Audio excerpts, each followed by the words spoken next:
Morning everyone, my name is Durdev. तो आज हम पढ़ने वाले हैं light chapter 10th class NCERT.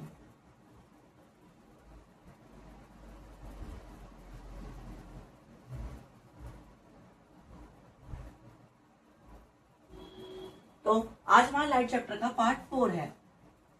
पहले पार्ट्स में हमने देखा था कि लाइट क्या होती है, उसके अंदर हम कौन कौन सी प्रॉपर्टीज पढ़ते हैं और एनसीईआरटी में लाइट से रिलेटेड क्या क्या टॉपिक्स आते हैं। और फिर हमने एक टॉपिक देखा था मिरर। हमने मिरर के टाइप्स देखे थे और देखा था कि जब रिफ्लेक्शन होता है तो उनकी क्या क्या प्रॉपर्टीज बनती है। तो आज हम देखेंगे उन्हीं प्रॉपर्टीज से बेस्ड इमेज फॉर्मेशन। क्या देखेंगे? इमेज फॉर्मेशन, ये इमेज कैसे फॉर्म होते हैं उन प्रॉपर्टीज या रूल्स को यूज करके, जो हमने पिछले पार्ट में पढ़े थे। देखिए 6 कंडीशन होती है इमेज फॉर्मेशन की टोटल। तो पहली कंडीशन है कि जब ऑब्जेक्ट, कोई भी ऑब्जेक्ट जैसे कि मान लीजिए कैंडल ले लेते हैं,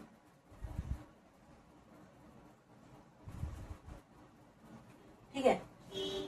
अगर वो इन्फिनाइट पे रखा हुआ है, इन्फिनाइट मतलब सेंटर ऑफ कर्वेचर से बहुत दूर। सेंटर ऑफ कर्वेचर क्या होता है? इस कर्वेचर का बीच का पॉइंट। जब कोई चीज सेंटर ऑफ कर्वेचर से बहुत दूर होती है तो उसे हम इन्फिनाइट पे बताते हैं। अब जब कोई भी ऑब्जेक्ट इन्फिनाइट पे होता है तो जो उसकी लाइट रेज होती है, इस डायग्राम क्या बोलते हैं? रे डायग्राम। तो जो उसकी लाइट रेज होते हैं हम उन्हें कैसे शो करते हैं? हम उन्हें शो करते हैं पैरेलल।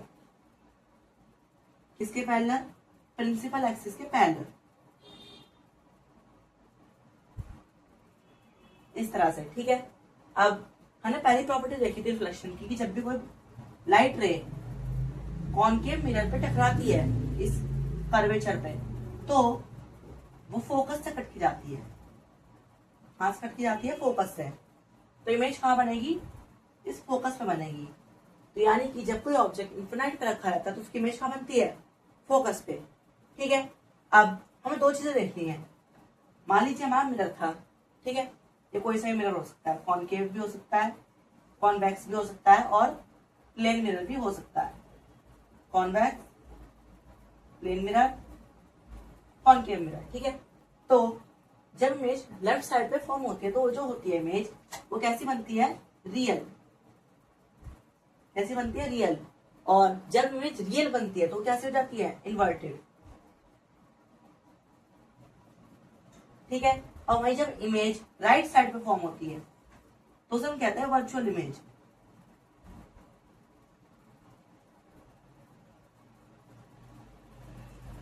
वर्चुअल इमेज मतलब जो वर्चुअल दुनिया में, जो कि रियल लाइफ में नहीं होती, यानी कि मिरर वर्ल्ड में फॉर्म होती है, वो क्या कहलाती है? Virtual images. वर्चुअल इमेज बनती है और कैसी होती है? इरेक्ट। इरेक्ट यानी कि एकदम सीधी। अगर इसकी फ्लेम ऊपर की तरफ है तो उसकी फ्लेम कहां होगी? ऊपर की तरफ होगी, ठीक है। चलिए अब हमें देखिए अपनी कंडीशन नंबर 2। कंडीशन नंबर 2 में क्या कहा गया है कि जब कोई ऑब्जेक्ट कहां रखा हो? कर्वेचर के पीछे रखा हो, ठीक है।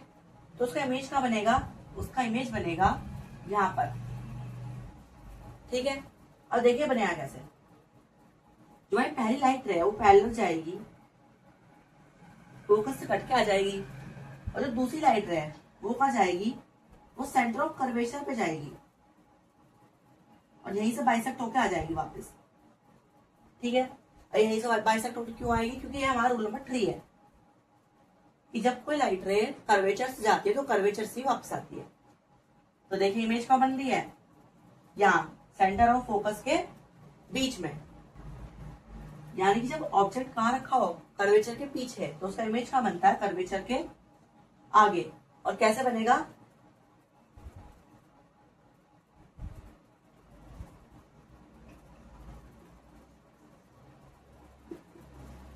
इन्वर्टेड बनेगा। और कैसा बनेगा? रियल इमेज बनेगा, ठीक है। और इसका साइज क्या होगा? इसका साइज क्या हो जाएगा? बड़ा हो जाएगा। और जो पहले वाला था हमारा इन्फिनाइट वाला, यानी कि वो बहुत दूर रखी है, तो उसका जो इमेज बनेगा वो कैसा बनेगा?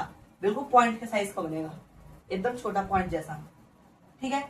चलिए अब हमें देखिए कंडीशन नंबर 3, जिसमें क्या कहा गया है कि जो हमारा इमेज है, सॉरी जो हमारा ऑब्जेक्ट है वो कहाँ है? कर्वेचर पे। इसका इमेज देखिए कैसे बनेगा। एक लाइट रे पैरेलल जाएगी और फोकस से कटकर चली जाएगी। दूसरी लाइट रे फोकस पे जाएगी और जब वो रिफ्लेक्ट करेगी तो कहां जाएगी, वो ठीक कर्वेचर के नीचे आ जाएगी। ठीक है, तो देखिए जब ऑब्जेक्ट कर्वेचर पे रखा रहता है तो जो उसका इमेज बनेगा वो भी कहां बनेगा, कर्वेचर पे। और कैसा बनेगा, ये थोड़ा ज्यादा एनलार्ज होगा, ज्यादा बड़ा होगा।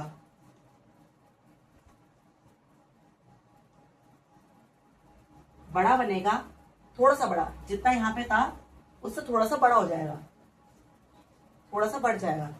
और जो इमेज बनेगी वो नेचर में कैसे रहेगी, इन्वर्टेड, यानी कि जो फ्लेम है नीचे हो जाएगी और ये जो कैंडल है ऊपर की तरफ उठ जाएगी, यानी कि इसकी इमेज ऐसे बनेगी। ठीक है, जितनी भी है इमेज लेफ्ट साइड में बनती है तो उनकी इमेज कैसे बनती है, ऐसी, यानी कि इन्वर्टेड। और रियल बनेगी, रियल यानी कि रियल दुनिया में बनी है, रियल वर्ल्ड है। और मिरर के उधर क्या होता है, वर्चुअल वर्ल्ड। ठीक है, चलिए अब हम देखते हैं अपनी कंडीशन नंबर 4। इसमें जो इमेज है वो थोड़ा और पास आ चुका है।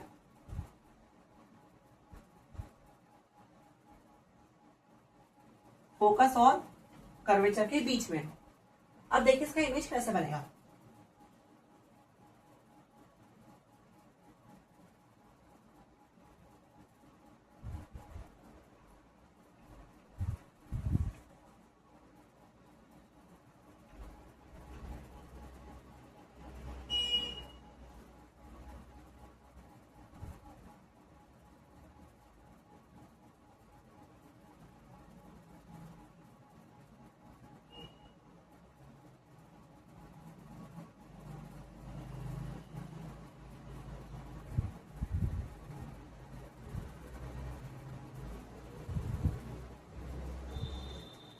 इस तरह से बनता है इसका इमेज। एक लाइट रे पैरेलल जाती है और फोकस से कट के आ जाती है वापस, और दूसरी लाइट रे फोकस से जाती है और पैरेलल होके यहां पर क्या करती है, इंटरसेक्ट करती है। तो यानी कि जब इसका ऑब्जेक्ट कहाँ हो, कर्वेचर और फोकस के बीच में, तो इसका जो इमेज बनेगा वो कहां बनेगा, कर्वेचर के पीछे, कर्वेचर के पीछे। ठीक है, और जो इसका नेचर रहेगा इमेज को कैसा होगा, रियल और इन्वर्टेड। और जिसका साइज होगा वो कैसा हो जाएगा, हाईली एनलार्ज।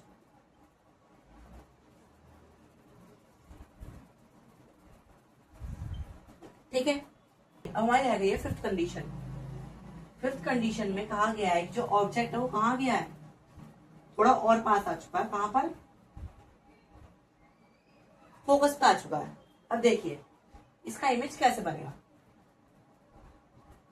हमें यहाँ थोड़ा सा क्या करना होगा, माइंड को यूज करना होगा। क्या, अब तक हम क्या कर रहे थे, जो हमारे इमेज की जो सेकंड रे थी लाइट की, कौन सी रे, फर्स्ट रे को तो हम पैरेलल डाल देते हैं। ठीक है, वो तो अभी पैरेलल डलेगी इसमें, लेकिन जो हम सेकंड रे डाल रहे थे वो कैसे डाल देते, हम फोकस पे डाल देते। लेकिन अब जो हमारा ऑब्जेक्ट है वो फोकस पे आ चुका है, तो हम रे को फोकस पे नहीं डाल सकते, तो हम क्या करेंगे, पोल पे डालेंगे। ठीक है, अब देखिए कैसे बनेगा तो इसका रे डायग्राम। एक लाइट पैरेलल जाएगी और फोकस से कट के ठीक इसके नीचे जो फोकस है चली जाएगी, और वहीं जो दूसरी लाइट है वो फोकस पे नहीं पोल पे जाएगी। ठीक है, पोल पे गई। अब हमने हमारी 6th रूल देखा था कि जो हमारा पोल का एंगल बनता है, इंसिडेंस रे का जो एंगल बनता है वही क्या होता है, रिफ्लेक्टेड रे का एंगल। तो ये क्या होगा, ऐसे आएगा, रिफ्लेक्ट होएगा,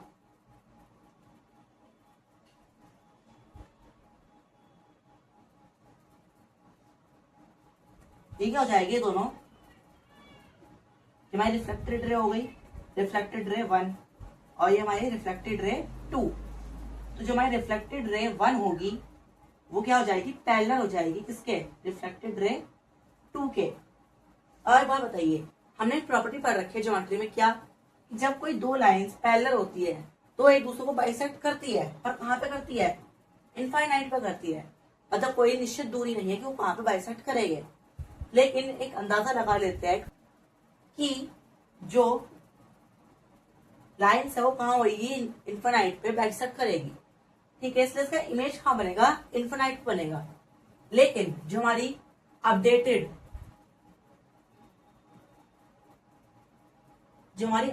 एनसीईआरटी बुक है उसमें कहा गया है कि इसमें इमेज क्या होगी, फॉर्म नहीं करेगी। उसमें चेंज कर दिया गया है एनसीईआरटी में। पहले क्या लिखा गया था कि वेरी वेरी लार्ज इमेज, कि बहुत बड़ी इमेज बनेगी। लेकिन अपडेट करने के बाद कहा गया है कि इमेज इसमें फॉर्म नहीं होगी। ठीक है, वैसे जो इमेज बनेगी अगर, तो क्या होगी, रियल बनेगी।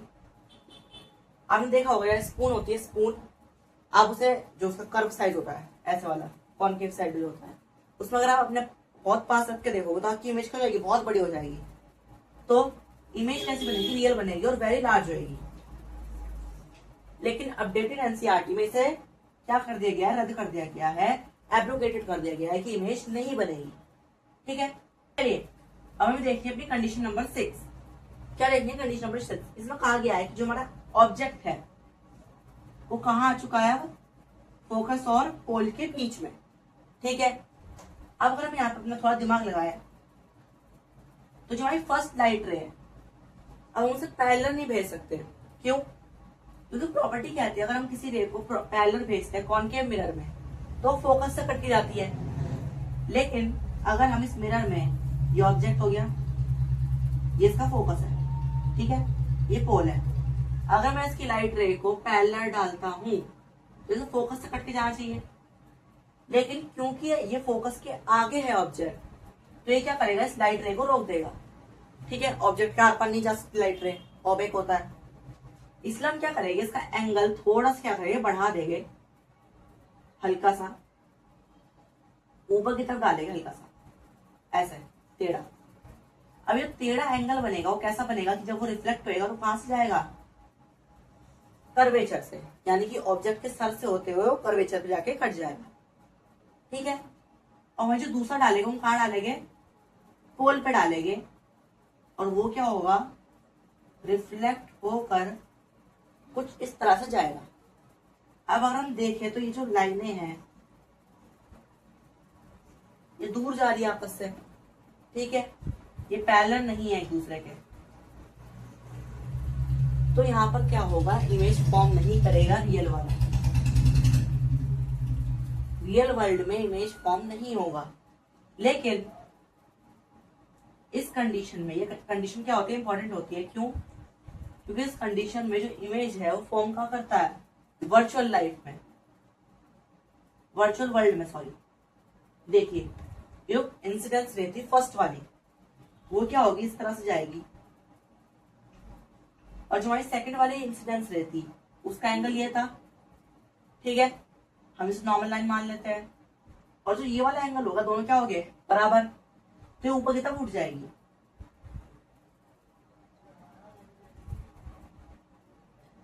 तो इसका इमेज यहां पर बनेगा, क्या होगा, इसका इमेज यहां पर फॉर्म होगा। और देखिए साइज कैसा हो गया, बड़ा हो गया। ठीक है, साइज कैसा हो गया, बड़ा हो गया। ठीक है, तो ये थी हमारी 6 कंडीशंस। अब हम एक बार देख लेते हैं, जब ऑब्जेक्ट इन्फिनाइट को होता है तो इमेज कहाँ बनती है, फोकस पे बनती है, और बहुत पॉइंट साइज की बनती है, और रियल तो होती है। अब रियल है तो कैसे हो जाएगी, इन्वर्टेड। ठीक है, दूसरा, अगर इमेज कहाँ आ जाए, सी से पहले आ जाए, यानी कि कर्वेचर से पहले, तो जो इसका इमेज बनेगा कहाँ बनेगा, सी के बाद बनेगा, सी के आगे। कैसा बनेगा, थोड़ा सा बड़ा बनेगा, एनलार्ज। मतलब इतना बड़ा बनेगा कि हम क्लियरली उसे देख सकते हैं ऑब्जेक्ट को। लेकिन इन्फिनाइट पे जब ऑब्जेक्ट रखा होता है तो हम नहीं देख सकते ऑब्जेक्ट को, बहुत पॉइंट साइज की इमेज बनती है। ठीक है, एनलार्ज बनेगा, रियल होएगा, इन्वर्टेड होएगा। अगर सी पे आ जाता है ऑब्जेक्ट यानी कर्वेचर पे, तो साइज कैसा हो जाता है, बड़ा तो हो ही जाता है।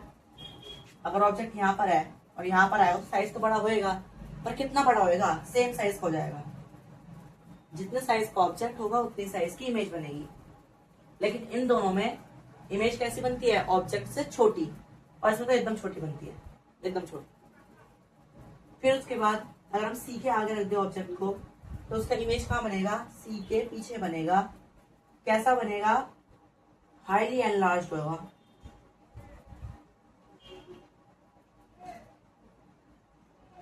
हाईली एनलार्ज होगा, रियल होएगा, और कैसा हो जाएगा, इन्वर्टेड हो जाएगा।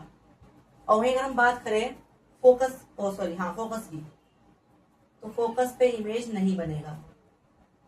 ठीक है, क्यों, क्योंकि उसकी लाइटनेस कैसी हो जाएगी, पैरेलल, और वो इन्फिनाइट पे मिलेगी। हमें स्कूल से पढ़ाया जाता है कि इमेज इन्फिनाइट पे बनेगी और एकदम बड़ी बनेगी।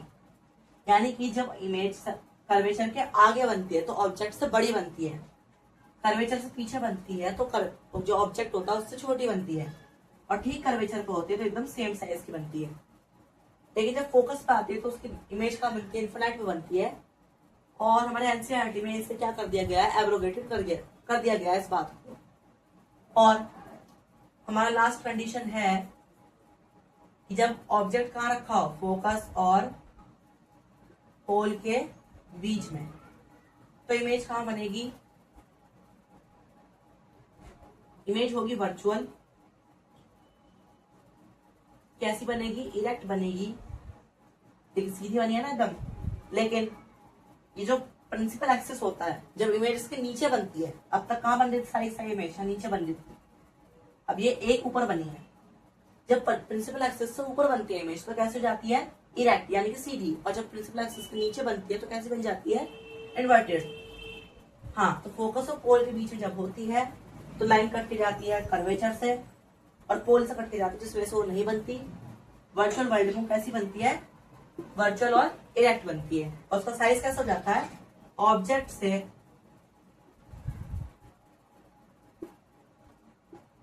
बहुत ज्यादा बड़ा हो जाता है। ठीक है, बहुत ज्यादा बड़ा। तो आज का हमारा पार्ट 4 लाइट चैप्टर तो यही खत्म होता है। अगर आपको मेरा वीडियो पसंद आया हो तो मेरे चैनल को लाइक, शेयर, सब्सक्राइब कीजिएगा। Thank you.